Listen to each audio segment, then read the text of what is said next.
Russia, China, Bharat আমাদেরকে খাওয়ায় না। আমেরিকা, রাশিয়া, চায়না, ভারতের হাতে আমাদের জীবন মরণ নয়।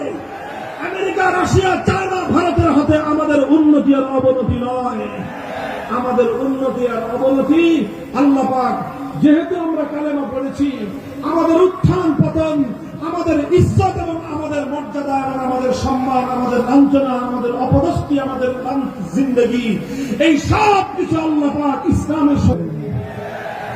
কাজে আসো, আমি লম্বা আর আমার গোটা বাংলার টেকনাফ থেকে তেতুলিয়া এই এক পয়গাম নিয়ে আমি আমার জাতি, বিশেষ করে তরুণ প্রজন্মকে জাগ্রত করতে চাই। তাদের কাছে বার্তা পৌঁছে দিতে চাই, মুরব্বীদের আশীর্বাদ আর দোয়া চাই। আপনারা দোয়া করেন। আমাদেরকে অনেক অত্যাচার করা হয়েছে, অনেক জুলুম করা হয়েছে, আমাদের কোরআনের পাখিদেরকে খুন করা হয়েছে, হত্যা করা হয়েছে।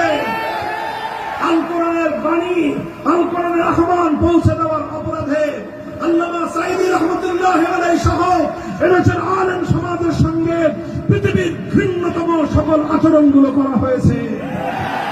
আমাকে শুধুমাত্র আল কোরআনের কথা বলবার অপরাধে, শুধুমাত্র ইসলামের কথা জোর গলায় বলবার অপরাধে, শুধুমাত্র মূর্তি পূজার বিরুদ্ধে জোর গলায় কথা বলবার অপরাধে আমাকে মিসমার করে দেওয়ার জন্য, ভুলে মিশিয়ে দেওয়ার জন্য গোটা রাষ্ট্রযন্ত্র নিয়ে ফ্যাসিবাদী লেডি ফেরাউন সমস্ত শক্তি প্রয়োগ করেছে।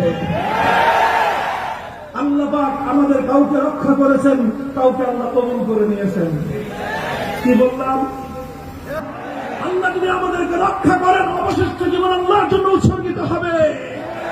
হে ঘোড়াঘাটের অধিবাসীরা, আমি আজ তোমাদের কাছ থেকে শপথ নিতে চাই, তোমার জীবন আমার জীবনের সামনের অংশটুকু আমরা শুধুমাত্র কোরবান করব আল্লাহর জমিনে, আল্লাহর কোরআনের রাস্তা কায়েম করবার জন্য।